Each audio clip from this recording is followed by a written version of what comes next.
Hey, what's going on, everyone? Welcome back to the Joe LaRosa Show, and I am excited to have Shakyra Cortes Mendez here. I'm excited to be here. Thank you. Our team leader from our Longwood office, LaRosa CW Properties. And so, actually a couple episodes back, we had one of your amazing agents, Santiago Brito, that told an unbelievable story.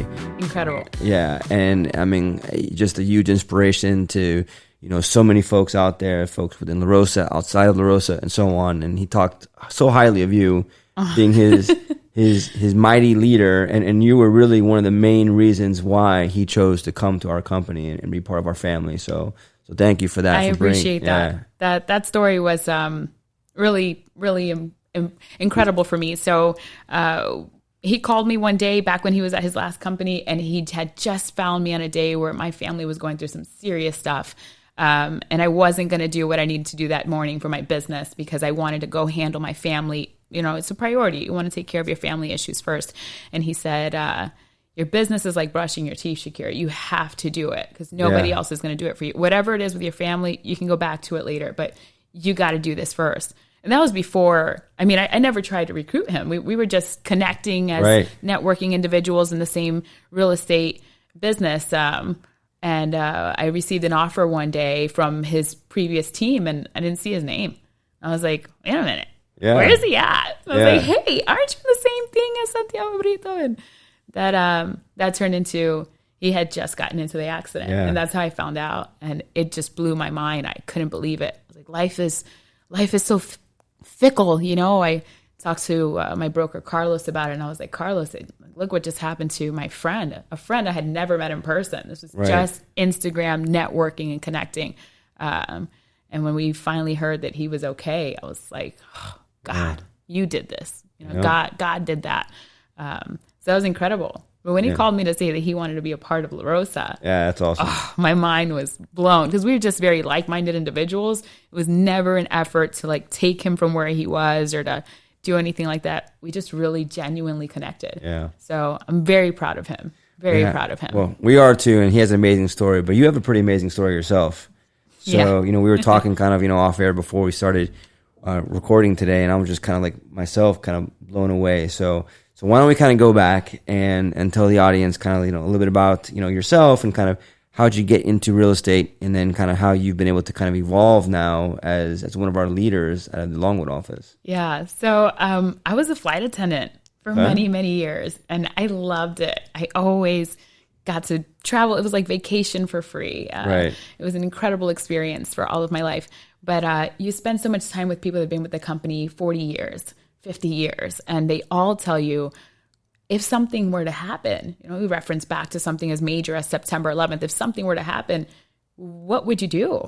You're no longer a flight attendant. I promise you're going to be furloughed. You're one of the lowest people. Doesn't matter if you've been there 10 years, 20 years. You're junior to these 50 years in the company type of deals, right? So you want to have something to fall back on. And I always listen to them. Come 2017, I said, well, I'll get my real estate license. I'll do it on the side. Right. And that turned into, I'm quitting, my flying job. And this is my all the time situation. Growing into leadership, though, for real estate, I think my first 2 years, I prayed to God and I was like, do you want me to renew my real estate license? Am I supposed to be here? Because it was hard. And it was way harder than smiling at people on an airplane and waking up in Paris. So I was glad that I stuck it out because when I was ready to quit, I wanted to respectfully speak to my broker. Right. And when I sat down with Carlos, that changed my whole perspective on real estate. Yeah. And he said, I'm opening doors. I'm giving you an opportunity to do this. I'm a single mother. I cannot stop flying, which pays me money, and focus on these clients and have a contract fall through and not pay for my mortgage. I have a kid and she's my world. That's my full responsibility. So he said, I'll give you the opportunity to do this, get paid a salary, and also focus on your real estate. You don't have to stop flying. Make it work. I worked 3 jobs. I worked on the team with Carlos. I did my own regular real estate, and I was a flight attendant until little by little working on... And being a single mom. Yeah. Oh yeah, I guess that could be a fourth job. Absolutely. Yeah, no, I mean, come on, yeah, for sure.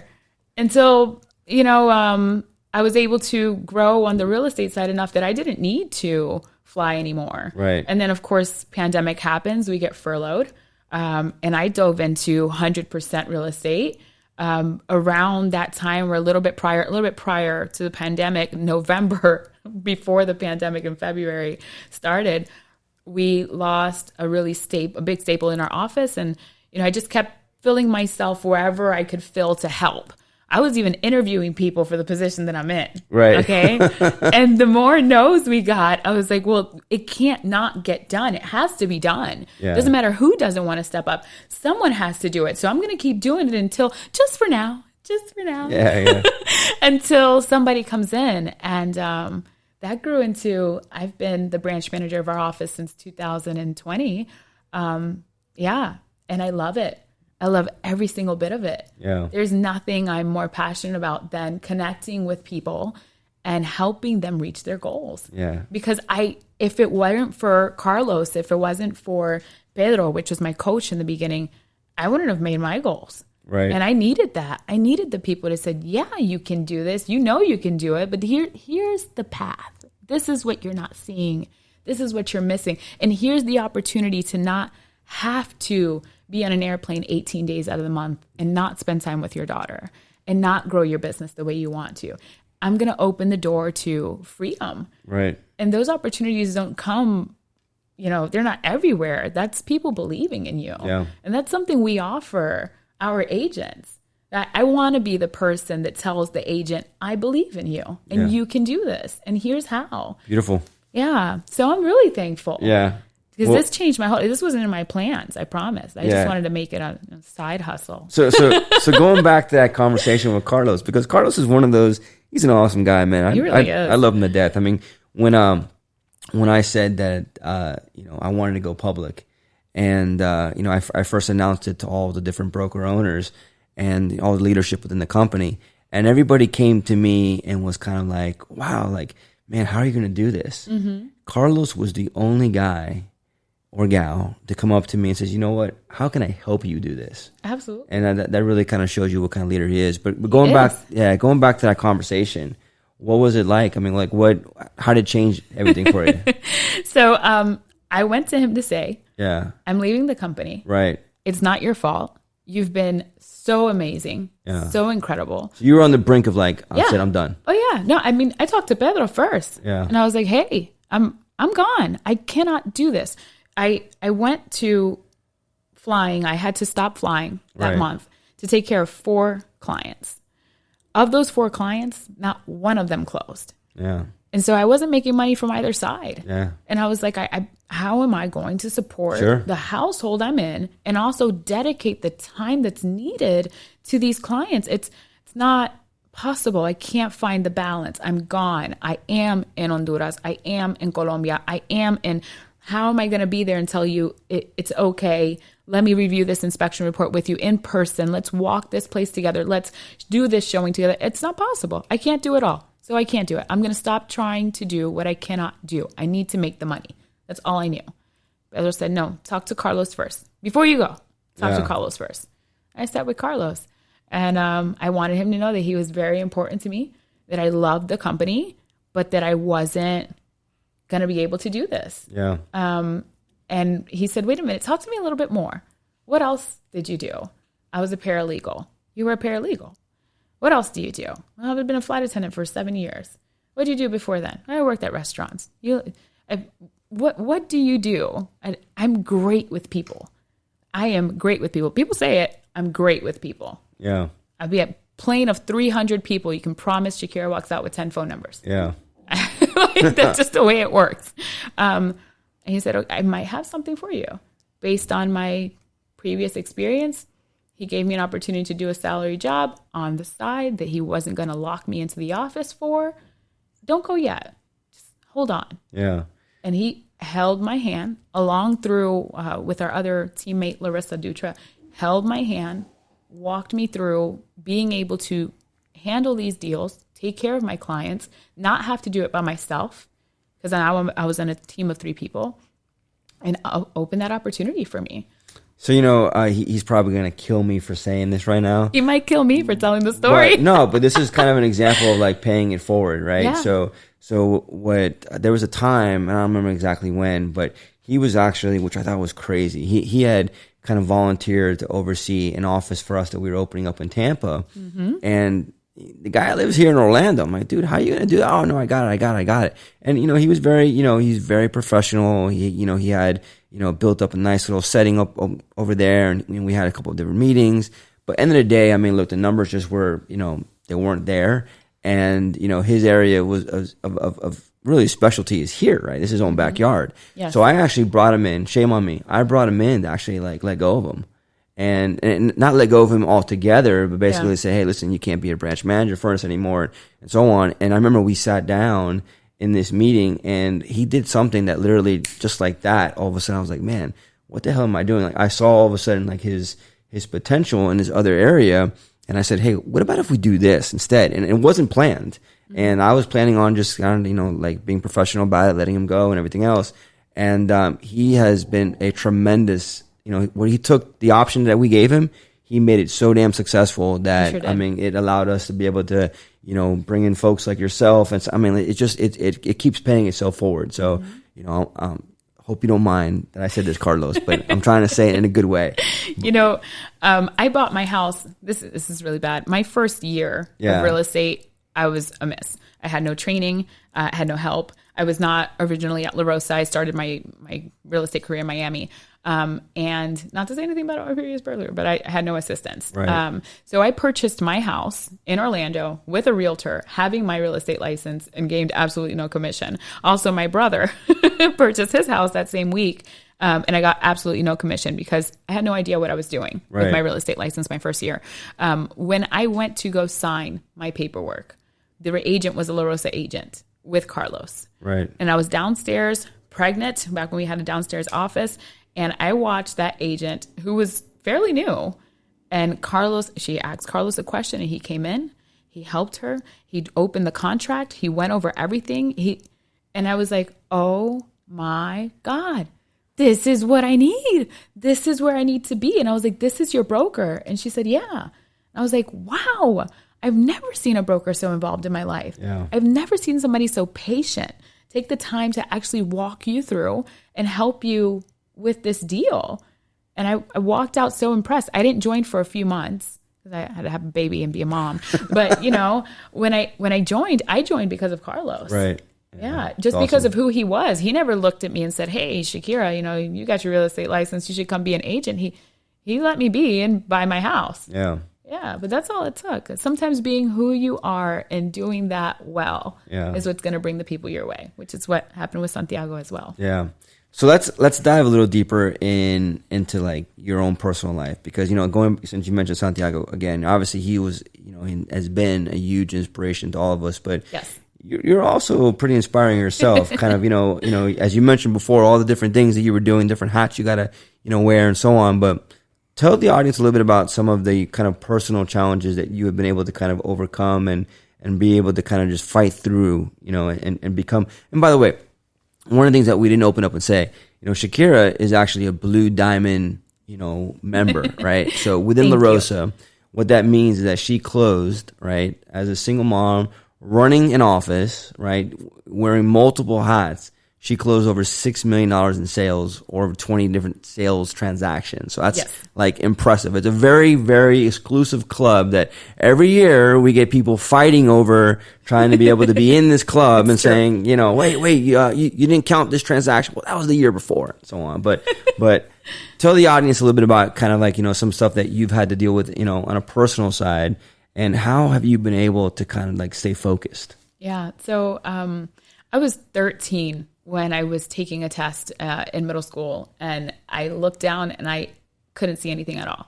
I just completely lost my vision. Right. And I kept blinking and blinking. I was like, oh my gosh, I'm going insane. And the teacher was like, oh, you've got cataracts. And I was like, maybe, I have no idea what's going on.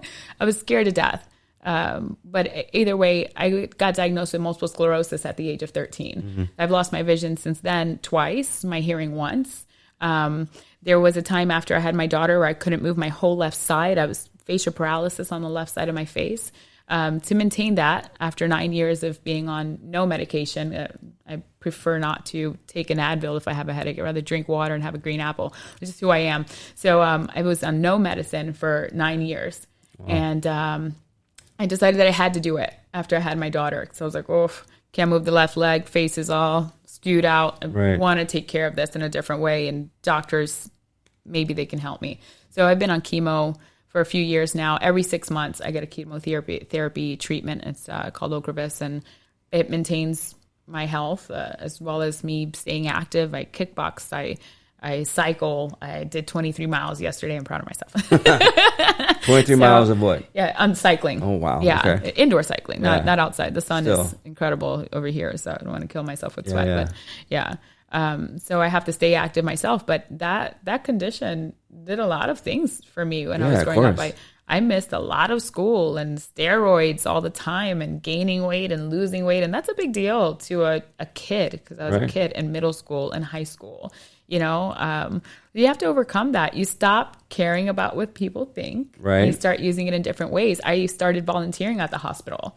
And I would be helping these elderly folks that would tell me, oh, you don't understand what I'm going through. You know, I'm losing my vision. I can barely, and I'd be like, yes, I do. Yeah, absolutely, I do. I know I don't look it, but I have been there before. And I know what it feels like and how embarrassing it could be to have somebody help you do simple tasks. So take a shower or feed yourself because you just can't see.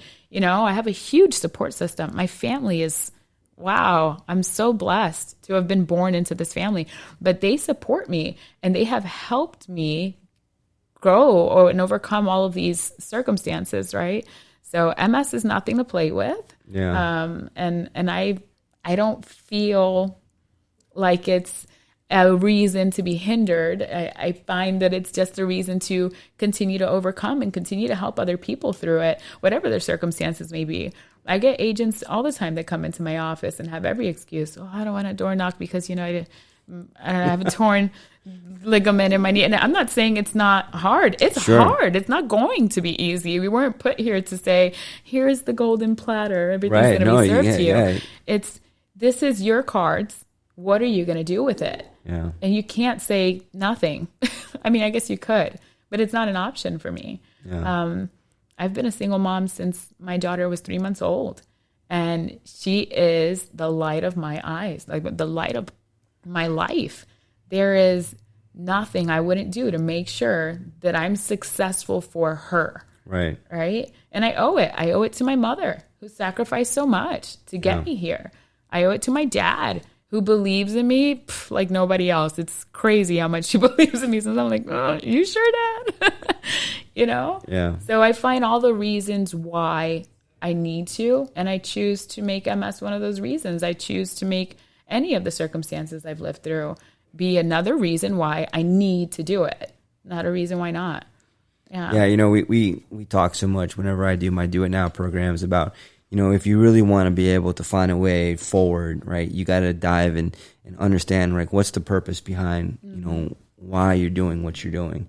And when you can kind of unlock and discover what that purpose is, that kind of becomes your fuel, right? Yeah. That becomes, you know, kind of your way to be able to kind of overcome anything, right? You know, because we're all going to go through peaks and valleys. We're going to have good times and bad times and so on. And just like with Santiago, I mean, you've dealt with a lot, and, you know, you've overcome so much, and you've been able to kind of find a way just to have no excuses. Because listen, let's just be honest, right? We know that in today's day and age, right, just like I talked about with Santiago, there's agents that will come up with every excuse that they can come up with. The market's too tough, this and that, or whatever else, right?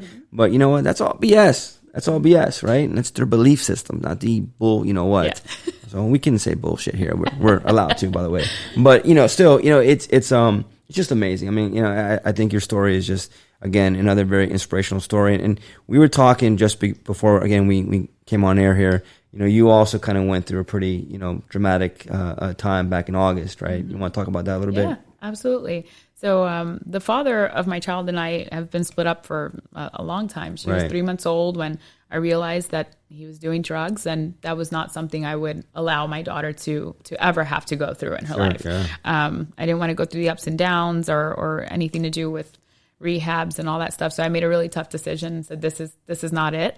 We can co-parent, and hopefully you'll be clean through it, because if not, you're a safety hazard for my kid. So I've been a single mom since then. But back in August, I was actually having drinks with a lender over in Orlando when I got a phone call, and they told me that he was shot dead. He's 27 years old. He's a kid, you know. It's something where I'm not much older, but you don't expect to hear something like that. And the person that's so full of life and super positive, and he may have had his issues, but that's not what you want to hear. And it's all over drugs. You know, it all ends in violence. And again, we all have choices and decisions to make. Right. He has we share one big reason why he could have made a complete and different choice in his life. And my daughter, his daughter, that could have been it. But he chose to, woe is me. These are my circumstances. This is who I am. And I wish that were not the case. Yeah. But he passed away in August. And oddly enough, you're really close with your coworkers, with your office, when the first phone call I made after I spoke to his parents and after I spoke to my mom was to Carlos and Larissa. Wow. They were the first people I called. I broke down crying. They heard me. They supported me. They told me to take days off. I didn't take them up on it. But, you know, I had such a support system. It goes well beyond my family. It goes right into my work family. Yeah. Right. So there's really, really important choices that we get to make in life. And you should always choose to do the one that makes the best impact on those around you. Yeah. And that would make the best outcome possible, because we never know how things are going to end up, but the best possible outcome for yourself. Yeah. Right? You got to shoot for the stars and land somewhere on the moon. So, you know, I think I already know the answer to this question, but I'm going to ask you anyways, just so the audience can hear. You know, obviously, you know, 2020, you know, we had COVID, and then we had this kind of like, you know, this pumped up demand just get released, and we had a crazy second half to the year, carried over into 2021. Everybody was, you know, thinking about, all right, what kind of car and what kind of house am I going to buy in 2022? You know, interest rates started off, you know, so low, and then next thing you know, like they almost doubled. That's right. You know, between January 1st to like, it felt like May or something like that. So obviously, you know, we've been still kind of going to kind of a very volatile market. Inventory is still, you know, out there as a challenge. So it's supply and demand, and you know, obviously, you know, I think there's a lot of different speculations, or I would say economic forecasters out there that want to kind of tell you where we're going to be. How do you, as a leader, right now, kind of, you know, being the, you know, go-to person there up in Longwood, how are you keeping everybody kind of focused on what they have to kind of stay focused on, even in some uncertain times? Because one of the things we talked about at the Blue Diamond Luncheon was that everybody talks about, oh, the market sucks. We actually had more Blue Diamond members for 2022 than we did the year before, right? Which shows obviously that, hey, listen, the folks, they get it, right? Mm-hmm. So what are you telling your folks? I think it all, I'm always focused on transparency and accessibility. Yeah. So if there's an agent that's calling me on a Saturday morning, I'm there for them. There is rarely anyone in my office that doesn't know my story and what I've been through. I allow it to serve as inspiration for them, and I'm always there to help them through it. Not every transaction is the same. I think I told Carlos recently, I'm a coach with La Rosa as well, and I have a coaching agent. I keep it small because it's I don't want to have a huge group right now. I don't have the time for it. But I coach every one of my agents, and I treat them all the same. If there's something that you want, you have to go out and get it. If you're having a hard time getting it and you have the transparency to come to me and tell me, hey, this is me being vulnerable, I'm trying to do this and it's not happening, then my transparency is going to be, I remember when I was there and this is how I did it. This is how you can do it. And I know Carlos's stories where I say, hey, Carlos went to a situation like this. Like you should talk to Carlos about it. I'll help you through. But being accessible is really helping my agents get through, and having that transparency really helps them get through. There's, again, choices. Yeah. And I'm always going to push you to make the choice that's going to have the best possible outcome for you. So that's how I am with my agents. I think that's how Carlos was with me. Yeah. And That's what I would say. Yeah. For them to make it through despite all the circumstances that are going on, they have to see the testimony that somebody's done it before. Sure. And that they can also do it. Right. And it's the same, whether you had a listing appointment and you're like, hey, no, you really shouldn't list your house that high. You should start at this price and trust me because I did it here. If they need to see it because they don't have the faith right off back, if they see that it has happened before, they go, you know what? Fine, I'll give you a shot. Yeah. I'll do it. Even though the last guy told me I could sell for 40 grand more. Yeah. Believe me. Look at what I'm showing you. I've done it before. Come with me. I got you. I did the same thing with my agents. Yeah. It's that transparency, just being genuine. So what's one piece of advice if you can go back in time and say you had the ability to go back, I don't know, 6-7 years, what's something you would tell yourself that you've kind of been able to learn and appreciate now today? Don't settle. Why? Absolutely. I think there's been a lot of circumstances in my life where I have had the choice to say, this is enough and I don't need anything more than this. This will make do. This is okay. I don't need any more. And that's fine, but we're not here to settle. And that's not what God promised me. God promised abundance. And I'm going to go for it. He said the cup would overflow and I'm going to go for it because that's what he promised. But if I'm not putting my part, I'm not going to get the promise. So don't settle. Absolutely not. There's no point where you can say, it's okay. Yeah. This is good. It's not good. There's so much better out there. Yeah. So don't settle. That's what I would tell myself. Amen. Yeah. Amen to that. I love that. I always tell folks, listen, don't go after low hanging fruit. Don't go after whatever you think is very achievable. Like keep pushing yourself. Go for that crazy, goal of yours that's out there and just, make it happen. Right. Yeah. And a lot of times we get folks that get a little bit of success. They taste a little bit of exactly. Right. And then what happens? The market shifts. Holy shit, what do I do now? What? Now you got to get out there and actually push yourself even more, right? Absolutely. So I love what you said there. So Shakyra, listen, I appreciate you coming on today, and I just, I love you telling your story, and I think you're an inspiration to us, and we're so grateful to have you, as part of our leadership, especially, overseeing so many amazing agents out there in the Longwood area. So that's our show for this week, and thank you for watching, and check us out next time here on the Joe LaRosa Show.